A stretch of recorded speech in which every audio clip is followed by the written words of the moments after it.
And our word for today on this Tuesday of the 7th week in Ordinary Time, this Tuesday, February the 25th, our word for today is receives. Receives our word for today.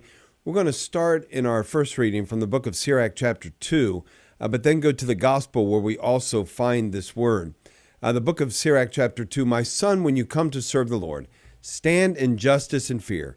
Prepare yourself for trials. Be sincere of heart and steadfast. Incline your ear and receive the word of understanding, undisturbed in time of adversity. Wait on God with patience. Cling to him. Forsake him not. Thus will you be wise in all your ways. Accept whatever befalls you. When sorrowful, be steadfast. And in crushing misfortune, be patient. For in fire, gold and silver are tested, and worthy people in the crucible of humiliation. Trust God, and God will help you. Trust in him, and he will direct your way. Keep his fear, and grow old therein. Now from the Gospel of Mark, chapter 9, then Jesus sat, he called the 12. They had been arguing about who was going to be the most important, who was going to be the most powerful, right? This is the Gospel of Mark, chapter 9. Then Jesus sat down, called the 12, and said to them, you knuckleheads. No, he didn't say that. He could have, but he didn't. He sat down, called the 12, and said to them, if anyone wishes to be first, he shall be last of all, and the servant of all. Taking a child, he placed it in their midst, and putting his arms around the child, he said to them, whoever receives one child such as this in my name receives me, and whoever receives me receives not me, but the one who sent me. This is Jesus talking about if we receive him, what? We're not receiving just him. We're receiving his Father. He is a child to his Father. But he's saying to us, be like little children. Don't be arguing about this and that and the other. Trust in God. And when you trust in God, he will always come through for you.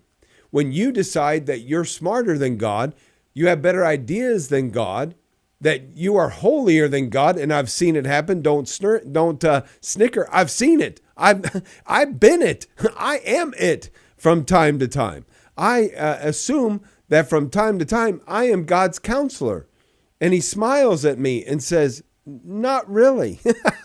I don't need you to be my counselor. I need you to be my follower. And so again, now looking back at the book of Sirach chapter 2, we see this relationship, what God is saying. Be my child, and I will be faithful to you. My son, when you come to serve the Lord, stand in justice and fear. Prepare yourself for trials. Be sincere of heart and steadfast. Incline your ear and receive the word of understanding, undisturbed in time of adversity. I have to tell you, it makes me think of when I was a child, and I trusted that my father would take care of everything no matter what might happen. I could always trust that we would be safe, that my mother and my siblings and I, we would be safe because my father was strong. Remember having those conversations with other neighborhood kids about whose dad was the strongest, the smartest, all of those things? Well, now we have this Father who loves us, this Father in heaven who is perfect. And I'm going to tell you, I don't mind bragging on my dad because there is nobody who is going to outshine my Father. Nobody who's going to outshine my Father in heaven. He is perfect, and he takes care of me perfectly, and he takes care of you perfectly.